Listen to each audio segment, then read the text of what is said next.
L'ancien président mauritanien Mohamed Ould Abdel Aziz est sommé de faire le bilan de ses 10 ans à la tête du pays par un vote parlementaire depuis le 31 janvier dernier. Chers amis, bienvenue dans ce nouveau numéro d'Opinion sur Aganisha. Je m'appelle Tanoulel et je donne mon avis sur l'actualité mauritanienne, même si personne ne me l'a demandé.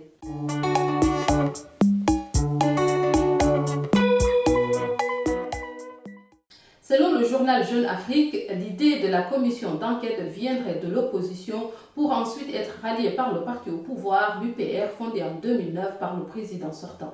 Il est question de la gestion des revenus pétroliers et miniers, attribution des marchés publics, vente de biens fonciers publics, concessions portuaires et aéroportuaires, des contrats dans les domaines de la pêche, de l'énergie et autres liquidations d'établissements publics.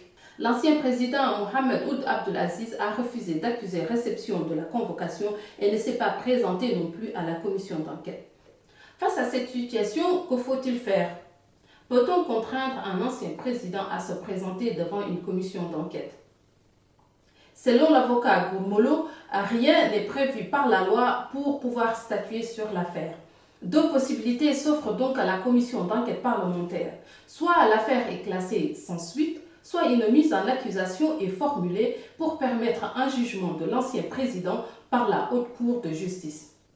Une action allant dans ce sens pourrait être votée d'ici fin juillet. Pourquoi le nouveau président Mohamed Ould Ghazouani veut sortir son acolyte de toujours de son jeu politique?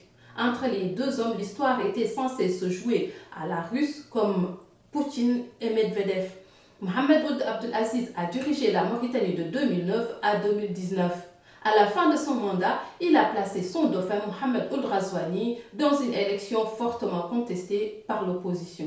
Mais entre Aziz et son poulain Ghazouani, rien ne va plus. Ghazouani veut s'affranchir de son encombrant mentor qu'on décrit comme orgueilleux, impulsif et introverti. Mohamed Ould Abdel Aziz est certainement le président le plus impopulaire de tous les présidents impopulaires de Mauritanie. Mais voilà, Aziz n'est plus président et il ne fait plus peur à personne.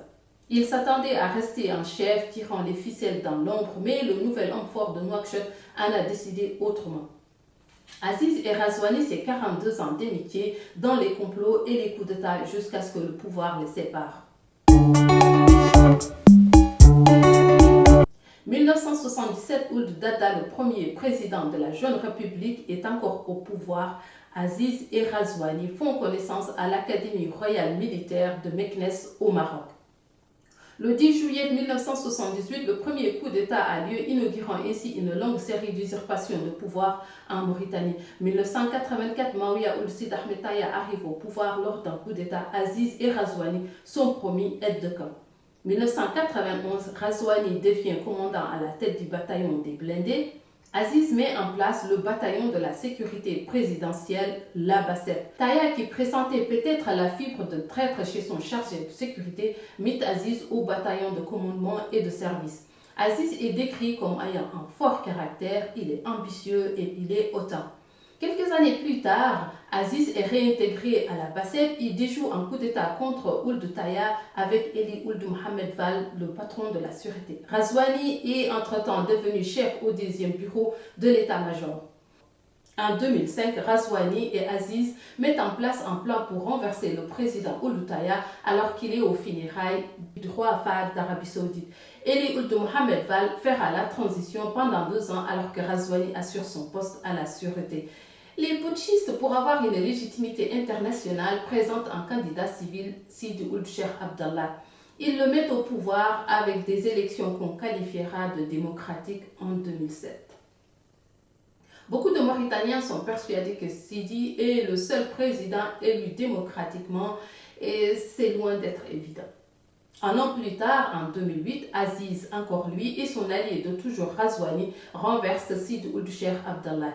Sidi, une fois élu, voulait s'affranchir de Aziz et Ghazouani et des militaires en général. Il envisageait sérieusement de se pencher sur la réconciliation nationale, solder le passif humanitaire en langage clair, le génocide de 1989. Un génocide perpétré par Ould Taya, cela impliquerait possiblement Aziz Razouani et Eli Ould Mohamed Val. À l'époque, Razouani était chef d'état-major et tous deux étaient des généraux dans l'armée. Donc Aziz et Razouani déposent Sidi et ne prennent pas le risque de confier le pouvoir à une autre personne. Aziz démissionne donc de son poste de général de l'armée et le président du Sénat, Bambari, assure la présidence par intérim. C'est le seul moment de l'histoire mauritanienne où un non-arabe a dirigé le pays. Aziz est élu en 2009 et dirige la Mauritanie jusqu'en 2019. À la fin de son mandat, il met son acolyte de toujours à la tête du pays. Aziz n'avait confiance qu'en Razouani, selon un proche des deux hommes. L'avantage de Razouani, c'est d'être resté l'homme de l'ombre justement pendant tout ce temps, alors qu'il a été de tous les coups. Les deux hommes étaient dans le cercle des décideurs et des faiseurs de roi en Mauritanie depuis plus de 3 décennies. Razouani, un homme de l'ombre, a su observer et étudier son prédécesseur, donc il sait anticiper ses actes. Razouani est de la tribu maraboutique Idei Boussel. Il est réputé calme, patient et mesuré. Il n'aime pas les conflits et évite de froisser son monde. Donc en mettant Razouani au pouvoir, Aziz était sûr de pouvoir le manipuler et continuer à exercer le pouvoir à travers la présidence de l'UPR qu'ils avaient créée en 2009. Mais c'était sans compter sur les envies d'indépendance de son poulain. Tout le monde n'est pas Poutine et tout le monde n'a pas la même loyauté que Medvedev. Les premières tensions se sont fait sentir déjà en novembre 2019, quand l'ancien président a boycotté la cérémonie de la fête d'indépendance. Dans une conférence de presse, l'ancien président Mohamed Ould Abdelaziz s'est dit persécuté par les hommes du nouveau président. Depuis, la distance s'est de plus en plus accentuée entre eux, entraînant la rupture de plus de 40 ans d'une amitié quasi fraternelle. Razouani a fait avorter la volonté de l'ancien président de contrôler la présidence du parti au pouvoir. Il a mis en place la commission d'enquête parlementaire. Il a nettoyé l'administration territoriale et la diplomatie. Il a limogé le chef de la BACEP, la sécurité présidentielle, dirigée jusque-là par un proche d'Aziz pour le remplacer par un de ses fidèles. On reproche à l'ancien président d'avoir cédé une partie du territoire national aux Qataris et d'avoir vidé les caisses de l'État. Mais cela n'est pas nouveau. Et à chaque fois qu'un nouveau pouvoir s'installe, il est reproché à l'équipe sortante des caisses vides en héritage.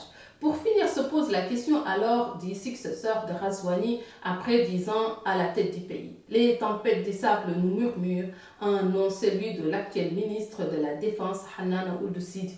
Beaucoup de Mauritaniens pensent que cette histoire entre Razouani et Aziz n'est qu'un jeu de dupes, une querelle d'usurpateurs pour faire oublier la problématique de la légitimité. Si on doit enquêter sur l'ancien président, combien le nouveau président est impliqué, et surtout tous les membres de l'ancien gouvernement sont quasi les mêmes dans le nouveau régime.